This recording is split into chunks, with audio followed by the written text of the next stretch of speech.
সমাজে অসংখ্য এমন ইমানদার নারী আছে যে গোটা মহল্লা বেপর্দা, প্রত্যেক ঘরে ঘরে টেলিভিশন চলে, এর ভিতরেও 2 জন 4 জন 10 জন 20 জন 50 জন এমন ইমানদার নারী আছে যারা নর্তকীর নাচও দেখে না, নিজের ইজ্জতের হেফাজত করে আমৃত্যু যারা পর্দার উপরে নিজেকে পরিচালিত করে। সমাজের কোন উত্থান পতন, নর্তকীর কোন উল্লাস, বেপর্দা নারীর কোন বেহায়াপনা ওদের উপরে কোনো আসর করে না।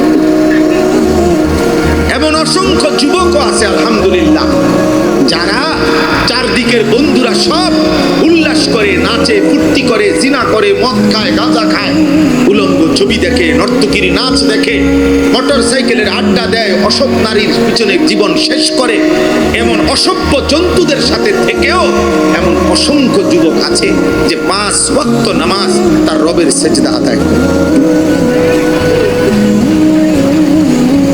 হ্যাঁ মিয়া, আলহামদুলিল্লাহ, জমিন কখনোই ভালো মানুষ থেকে খালি হয় না।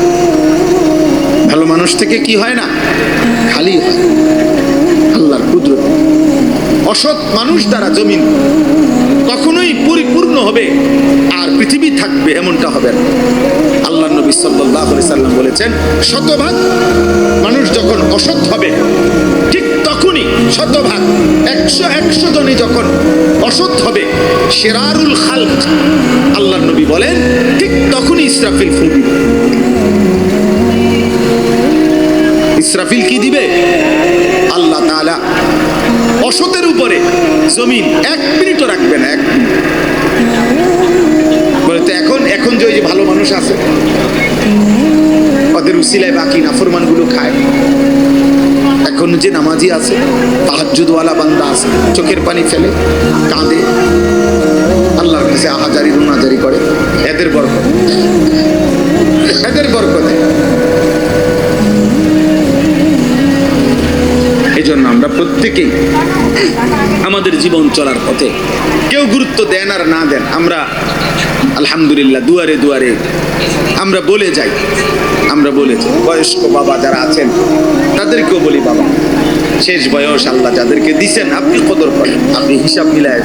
এই পৃথিবীর আমনে মরার পরও পৃথিবী থাকবে, এই আমনে মরার পরও বাংলাদেশে ইলেকশন হইব, বুঝেন না কথা? তারেক রহমানের পরেও আরো কেউ প্রধানমন্ত্রী হবে, উনিও একদিন ইন্তেকাল করবে না? অতএব কে আসে কে যায়, শুধু কেবল রাত দিন, শুধু কেবল দুনিয়া দুনিয়া নিয়ে ব্যস্ত থাকা। 60 বছর 70 বছর 50 বছর বয়স্ক মানুষের মানায় না, উচিত না। 60 বছর বয়স এখনো উনি ওই জির ঘরের নাতি, ভূতের ঘরের নাতি নিয়া তার বিয়ে লইয়া উনি গ্রামের মালিক। ভূতের ঘরের নাতির বিয়ের জন্য